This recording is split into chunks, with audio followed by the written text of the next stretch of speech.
ہم یہاں اتحاد کے لیے آئے ہیں۔ مولانا نے اور بہت سے موضوعات پر گفتگو کی ہے، وہ انٹرنیٹ پر بھی آپ لے سکتے ہیں، ہمارے پاس سیڈیز بھی ہیں۔ لیکن سر دست میں ایک سوال ایک صاحب نے بھیجا ہے، تو اس سوال کو پڑھتا ہوں۔ آپ لوگ بھی سوچئے کہ اس وقت ہمارے اندر کس قسم کی ذہنیت پروان چڑھ رہی ہے، تو ذرا ٹھنڈے دل سے سن لیجئے۔ السلام علیکم۔ اس وقت بین الاقوامی طور پر ایران اور اس کی قیادت دشمنان اسلام کے خلاف برسرے پیکار ہے۔ کیا ہم لوگ ایرانی قیادت کے ساتھ مل کر دشمنوں کو تباہ کر سکتے ہیں، لیکن پاکستان کے مسلمان ایرانیوں کو شیعہ سمجھ کر ان کا ساتھ دینے سے کیوں گریزاں ہیں؟ یہ آپ سے سوال ہے۔ بس اس میں اگر پڑے رہے نا کہ وہ شیعہ ہم سنی ہیں، وہ بڑے علی فرام، پھر اللہ ہی حافظ ہے اس امت کا۔ یہ ساری باتیں جو ہے نا ان کو دفع کرنا چاہیے۔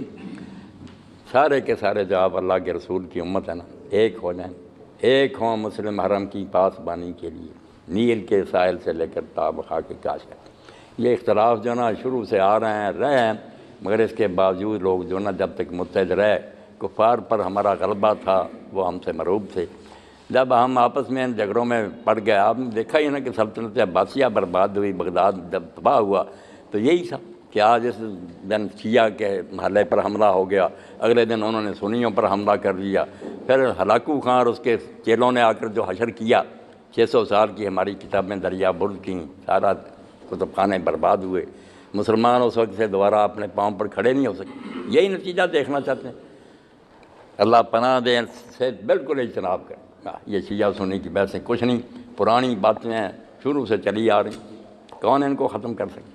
ایک سوال وصول ہوا ہے کہ علماء کرام کو ایک نقطے پہ کس طرح سے اکٹھا کیا جا سکتا ہے، کیونکہ مختلف فرقوں کے علماء ایک دوسرے کی رائے کا احترام نہیں کرتے، بلکہ اپنے اپنے علم کو حتمی کہتے ہیں۔ بیٹا جو قرآن نے اہل کتاب سے کہا، حالانکہ وہ بالکل رسول اللہ کے منکر تھے، انہیں بھی کہا تعالوا الی کلمۃ سواء بیننا و بینکم، جو مشترک باتیں ہیں ان پر تو اکٹھے ہو جائے۔ جو یہودی عیسائی اور مسلمان سارے ان کو یہ دعوت دی جو نبوت کے منکر تھے، یہ تو نبوت کو مانتے ہیں، ان کو وہ باتیں جو ہے نا اللہ آخرت رسول پر متحد ہو، جو بنیادی اخلاقیات نا آپ شیعوں کی کتابیں پڑھیں، بریلویوں کی پڑھیں، سب کہ نیک بننا چاہیے، انسان کا کریکٹر یہ ہونا چاہیے۔ آپ لوگوں کو میں کہوں گا کہ میں نے امام غزالی اور دوسروں کی کتابیں پڑھی، ان صوفیوں نے بڑا انسان کی اصلاح کے لیے لکھا، ظاہری باتوں کے بجائے نا یہ باطن کی اصلاح کے لیے لکھتے رہے کہ اندر جو بیماریاں پیدا ہوتی ہیں، جیسے طب روحانی انہوں نے مرتب کی نا کہ تکبر کیوں پیدا ہوتا ہے، ریا کیوں آتی ہے، آدمی اپنے عمل پر نازاں کیوں ہوتا، بیماری یہ آتی کیوں ہے، اس کو جڑ سے اکھاڑنا کس طرح، بہت ان کا یہ کام ہے، اس کی قدر کرنی چاہیے۔ ٹھیک ہے وہ علم حدیث کے ماہر نہیں تھے، روایتوں میں کمزوریاں، مگر مقصد ایک۔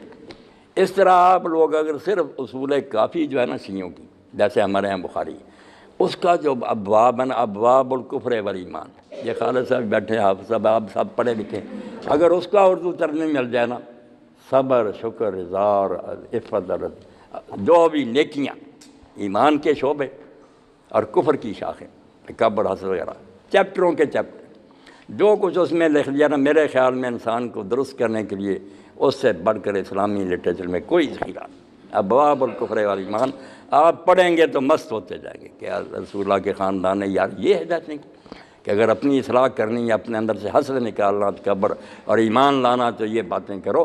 اچھی باتیں جو ہے سب میں ایک ہی ہیں، وہ اکٹھا کریں۔ جب ان کو چھوڑ کر جھگڑے کی باتیں ہر وقت شروع کر ہی رکھنا کہ حضرت ابوبکر خلیفہ ہوئے ہونے چاہیے تھے، کیا بنے گا؟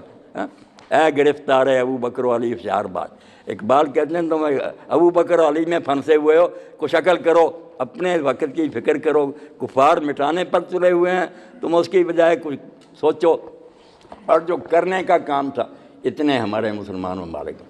اب علماء جو ہے نا وہ سب باتوں پر جھگڑے کرتے، کوئی خلافت کی بات نہیں کرتا کہ اسلامی حکومت قائم کرو جہاں خلیفہ سے لے کر ایک عام آدمی تک خدا کی شریعت کا پابند ہو۔ اور نبی علیہ السلام نے جو اصل شاید دنیا کو دی وہ یہ نہیں تھی کہ کچھ نمازی بنا دیے، کچھ روزہ دار بنا دیے، یہی تھا کہ آپ نے ایک ایسا حکومت کا نظام دیا جس میں لوگ اللہ کے قانون کے پابند تھے، خلق خدا آرام سے زندگی گزارتی تھی۔ اور اس خلافت کا ہم سے چھن جان آئی سب سے بڑی مصیبت۔ پہلی غلطی جو انحراف ہوا یہی کہ خلافت کی بجائے ملوکیت آ گئی۔ اس خلافت کی طرف لوٹو سارے فرقے جو ہے نا اس کا کریں کہ بھائی اپنے آپ کو اصلاح کرو. یہ بھی نہیں کہ خلافت کہاں کسی جگہ پڑی ہے درآمد کر رہی، ایسا بھی کوئی نہیں. پہلے ہم بدلیں، اپنی زندگیوں کو تبدیل کریں، خاص کریں، اور پھر آگے کوشش کریں تو انشاءاللہ وہ مرحلہ آ سکتا ہے کہ اللہ کی زمین عدل و انصاف سے بھر جائے. اس کام میں لگیں گے. پرانے جھگڑے جو ہیں نہ یہ ختم ہوں گے، نہ ان کا کوئی فائدہ، صرف بربادی ہے اور کچھ نہیں فائدہ ہے.